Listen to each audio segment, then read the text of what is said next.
धुळ्यामध्ये 300 kilo बनावट पनीर जप्त करण्यात आलाय। धुळे पोलिसांच्या स्थानिक गुन्हे शाखेने मोठी कारवाई केली आहे। मुंबई आणि इंदूरला हा पनीर पाठवलं जात होतं। धुळे एमआयडीसी मधून हा बनावट पनीर जप्त करण्यात आलाय। अन्न आणि औषध प्रशासनाच्या कारभारावर मोठं प्रश्नचिन्ह उपस्थित झालंय।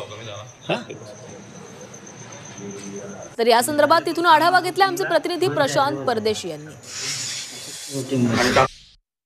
अस्सल पनीरलाही लाजवेल अशा पद्धतीने भेसळयुक्त पनीर हे धुळे एमआयडीसीच्या एका कारखान्यामध्ये तयार केलं जात होतं आणि स्थानिक गुन्हे अन्वेषण विभागाने कारवाई करत या भेसळयुक्त पनीर बनवणाऱ्या कारखान्यावरती छापा टाकून कारवाई केलेली आहे। आपण पाहू शकतो की या ठिकाणी जवळपास 300 किलो पनीर, बनावट पनीर हे जप्त केलेलं आहे। भेसळयुक्त पनीर आहे। हे पनीर बनवत असताना दुधातले फॅट काढले जाऊ नयेत असा नियम आहे, मात्र या ठिकाणी दुधातले फॅट हे काढले जात होते। शून्य फॅटचं दूध वापरून त्याच्यामध्ये एक पावडर वापरून हे पनीर तयार केलं जात होतं। या ठिकाणी आम्हाला असं आढळून आलेलं आहे की हा कारखाना जो आहे या ठिकाणी पनीर बनवत असतात असं आम्हाला कळलं आणि LCBच्या टीमकडनं आम्हाला सकाळी इन्फॉर्मेशन आली पहाटे की ह्या ठिकाणी असं पनीर बनवलं जातं आहे। तर ह्या ठिकाणी कुठलेही त्यांच्याकडे लायसन्स वगैरे आम्हाला दिसून आढळले नाही आणि त्यांच्याकडे जो माल आहे, रॉ मटेरियल आहे, त्याची कुठलीही पावती आणि कुठली नोंदणी त्यांच्याकडनं आढळून आली नाही।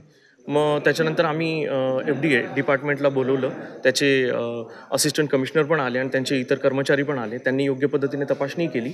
त्यांचे जेवढे कागदपत्र होते त्यांच्या तपासणी केली असता आढळलं की त्यांचं फुल लायसन्स अजूनपर्यंत कुठली रिजेक्ट झालेलं आहे आणि बनलेलं नाही आहे। अन्न औषध प्रशासनाची कुठलीही परमिशन नसताना हा कारखाना सुरू होता। त्याच्यामुळे या ठिकाणी अनेक प्रश्न अनुत्तरित आहेत, त्यांचा शोध लागला पाहिजे आणि अशा पद्धतीने लोकांच्या जीवाशी खेळ करणाऱ्यांविरोधात कठोर कारवाई होणं अपेक्षित आहे। प्रशांत परदेशी, झी मीडिया, धुळे।